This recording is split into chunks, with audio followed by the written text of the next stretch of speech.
In honor of Labor Day, I'd like to tell a story about labor.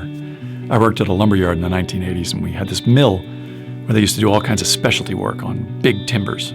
Some of the really big homes in LA, they have these beautiful high ceilings, and they would show off these big, beautiful 30, 40-foot beams with carved ends. And carving those ends was really hard to do because the beams were huge and heavy as rail cars, and they could really only be cut by a giant bandsaw with a razor-sharp blade. And the guy in charge of our mill, Alberto, we used to call him Big Al, he was one of the very few people in LA who could pull it off, because the bandsaw itself is bolted in place, which means if you're going to cut if you're going to do scroll work on a timber, you have to move the timber.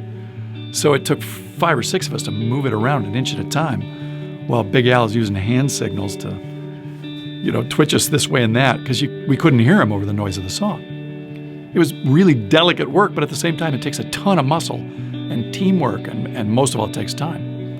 So you can't just waltz into the yard and order it up and get it in an hour, okay? The mill's busy. But contractors and developers, well, they're busy too. And generally speaking, they're hard chargers, right? They're always in a hurry. So one day, Big Al has these 3 beams to cut, all from different contractors. And this guy who's second in line doesn't want to be second in line, so he pulls Big Al aside, pulls out a $100 bill, and he says, well, how about you move me to the front? And wow, Big Al hands him his money back, and no smile. And you could just see how Al found that really profoundly insulting. So, you get your beam when you get it, was the message. A couple hours later, another one of the contractors, the guy who's third in line, he comes back to the mill, and he goes over to the table where they're filing the blades, and he drops off a case of beer and just starts to walk away. And Al says, what's that for? And the guy says, well, it's Friday afternoon. I thought you guys might find a use for it.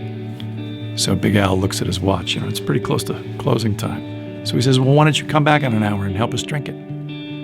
The guy says, okay. So you can probably guess what happened, right?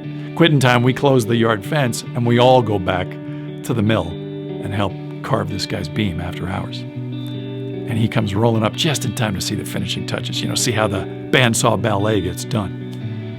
And we were all sitting around having a beer. And oh, by the way, nobody opened a can of beer before that work was done, because there was a lot of pride in that mill.